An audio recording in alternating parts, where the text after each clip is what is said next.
दोस्तों, team India और पाकिस्तान के बीच हुए कांटे की टक्कर में भारतीय गेंदबाजों ने पाकिस्तानी बल्लेबाजों को खून के आंसू रोने के लिए मजबूर कर दिया और पाकिस्तानी टीम ताश के पत्तों की तरह बिखर गई। जी हां दोस्तों, इस वीडियो में हम आपको भारत और पाकिस्तान के बीच हुए महामुकाबले की पूरी हाइलाइट्स बताएंगे। अगर आपको भी भारत और पाकिस्तान के बीच खेला गया महामुकाबला पसंद आया हो तो हमारी इस वीडियो को दिल से एक लाइक जरूर कीजिएगा।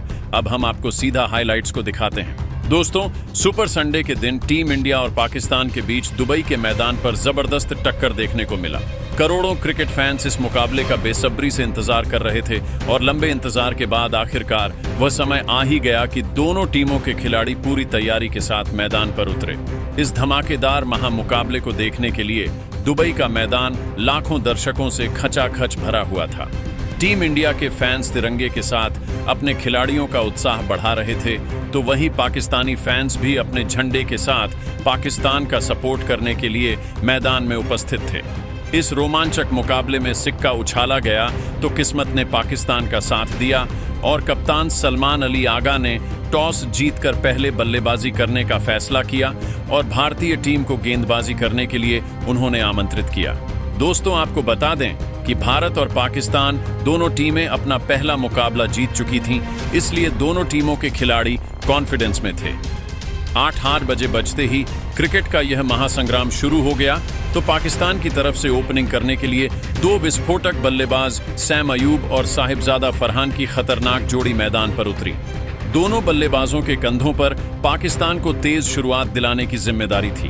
वहीं दूसरी तरफ टीम इंडिया के कप्तान सूर्य कुमार यादव ने पहले ओवर में गेंद को हार्दिक पांड्या के हाथों में थमाया।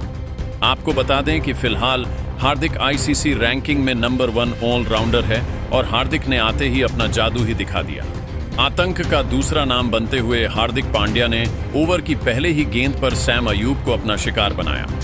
गेंद अयूब के बल्ले से लगाकर सीधा जसप्रीत बुमराह के हाथों में चली गई और टीम इंडिया को पहली सफलता मिली।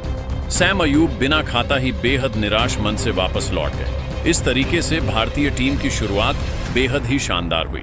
सैम अयूब का विकेट गिरने के बाद अब साहिबजादा फरहान का साथ देने के लिए मैदान पर उतरे मोहम्मद हारिस दोनों बल्लेबाजों के कंधों पर पाकिस्तान की पूरी जिम्मेदारी आ चुके थे।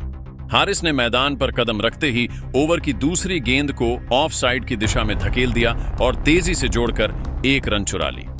इसी के साथ पाकिस्तान का खाता खुला।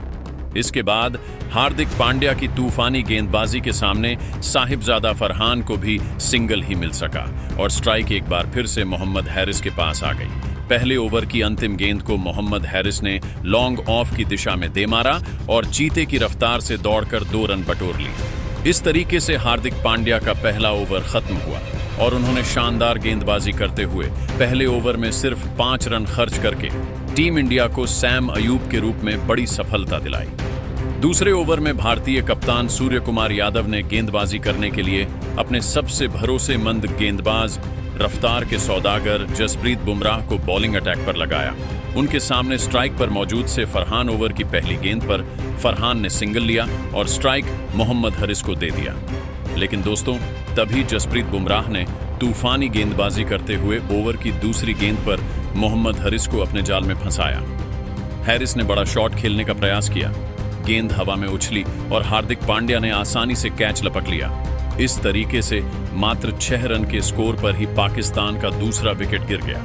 मोहम्मद हारिस पाकिस्तान के लिए सिर्फ 3 रन बनाकर पवेलियन की तरफ लौट गए। दोस्तों, जिस तरीके से तूफानी गेंदबाजी करते हुए टीम इंडिया के गेंदबाज विकेट निकाल रहे थे, उसे देखकर तो ऐसा लग रहा था कि शायद मोबाइल फोन का कोई गेम चल रहा हो। पहले ओवर में हार्दिक पांड्या ने विकेट निकाल तो वहीं दूसरे ओवर की शुरुआत में ही जसप्रीत बुमराह ने विकेट निकालकर पाकिस्तान की टीम पर जबरदस्त दबाव बनाया।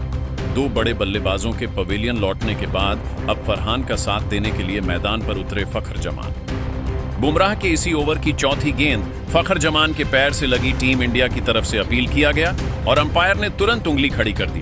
लेकिन दोस्तों, फखर जमान ने बिना देर के तुरंत रिव्यू लिया और गेंद स्टंप को मिस कर रही थी। इस तरीके से फखर जमान को जीवनदान मिल गया। जसप्रीत बुमराह ने दूसरे ओवर में सिर्फ 2 रन खर्च करके टीम इंडिया को दूसरा विकेट दिलाया। 2 ओवर की समाप्ति के बाद पाकिस्तान की टीम बड़े ही मुश्किल से 2 विकेट के नुकसान पर सिर्फ 7 रन ही बना सकी।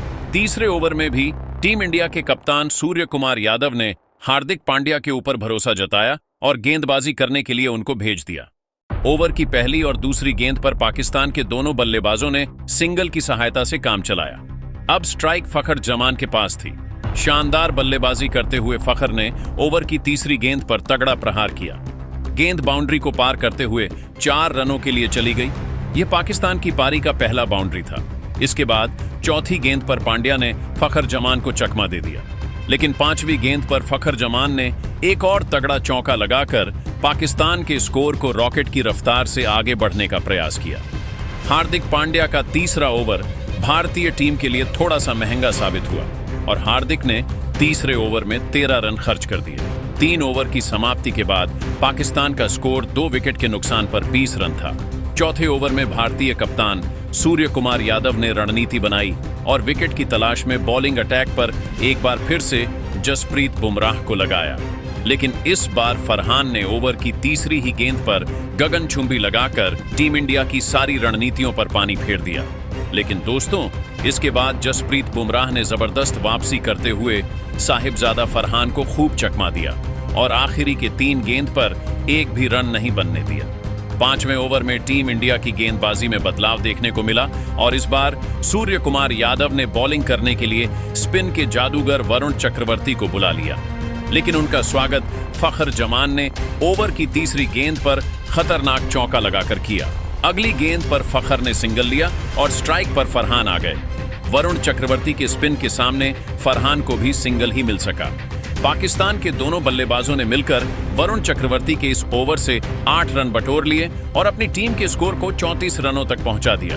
दोस्तों, पाकिस्तान के दोनों बल्लेबाज फखर जमान और फरहान पूरी तरीके से मैदान पर सेट हो चुके थे और धीरे धीरे अपने टीम के स्कोर को आगे बढ़ा रहे थे, जबकि दूसरी तरफ टीम इंडिया को लगातार विकेट की तलाश थी।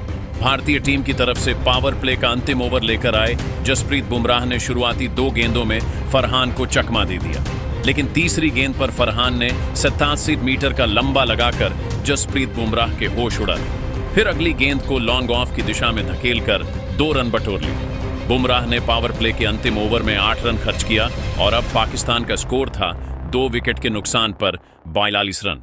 पावर प्ले की समाप्ति के बाद 7वें ओवर में टीम इंडिया की बॉलिंग स्पेल में जबरदस्त बदलाव देखने को मिला और इस बार कप्तान सूर्य कुमार यादव ने कलाई के स्पिनर कुलदीप यादव को गेंदबाजी करने के लिए बुला लिया। कुलदीप ने आते ही इतना खतरनाक गेंदबाजी किया कि पाकिस्तान के दोनों बल्लेबाजों के होश उड़ गए। फखर जमान और फरहान को कुलदीप की गेंद बिल्कुल भी समझ में नहीं आ रही थी और वह संभल कर बल्लेबाजी करते हुए अपना विकेट बचाने में लगे हुए थे। अपने स्पिन का जादू दिखाते हुए कुलदीप ने 7वें ओवर में सिर्फ 2 रन ही बनने दिया। 8वें ओवर में भारतीय कप्तान सूर्य कुमार यादव ने नई रणनीति बनाई और फील्डिंग में बदलाव के साथ ही बॉलिंग अटैक पर इस बार अक्षर पटेल को लगाया।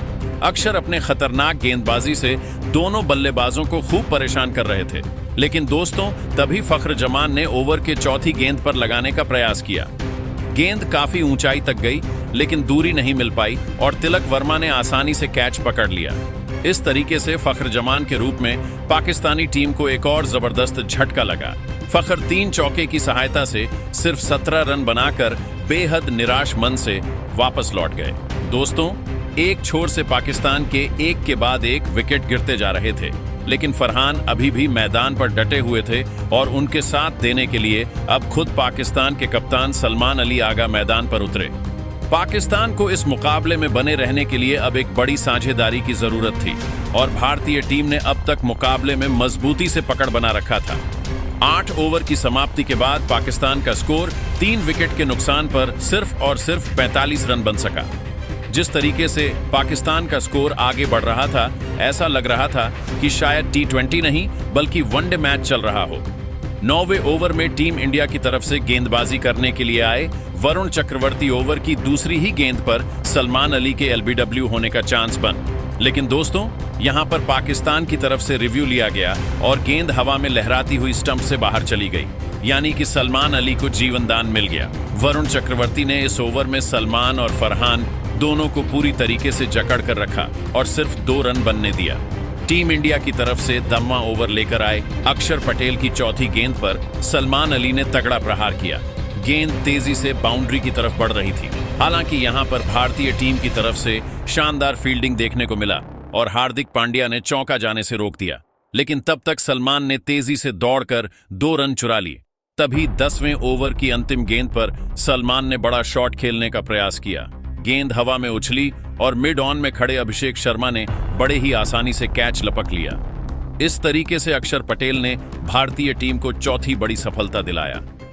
10 ओवर की समाप्ति के बाद पाकिस्तान का स्कोर 4 विकेट के नुकसान पर सिर्फ 39 रन था। जिस तरीके से पाकिस्तान का स्कोर आगे बढ़ रहा था और भारतीय गेंदबाज विकेट निकाल रहे थे, उसे देखकर तो यही लग रहा था कि पाकिस्तान की टीम भारत को सिर्फ 90 से 95 रनों का लक्ष्य दे पाएगी। लेकिन दोस्तों, अब आप सभी को क्या लगता है, भारत इस महामुकाबले को कितने ओवर में जीत सकता है? नीचे कमेंट करके बताइए और ऐसी रोमांचक हाइलाइट्स के लिए हमारे चैनल को जरूर सब्सक्राइब कीजिए। धन्यवाद।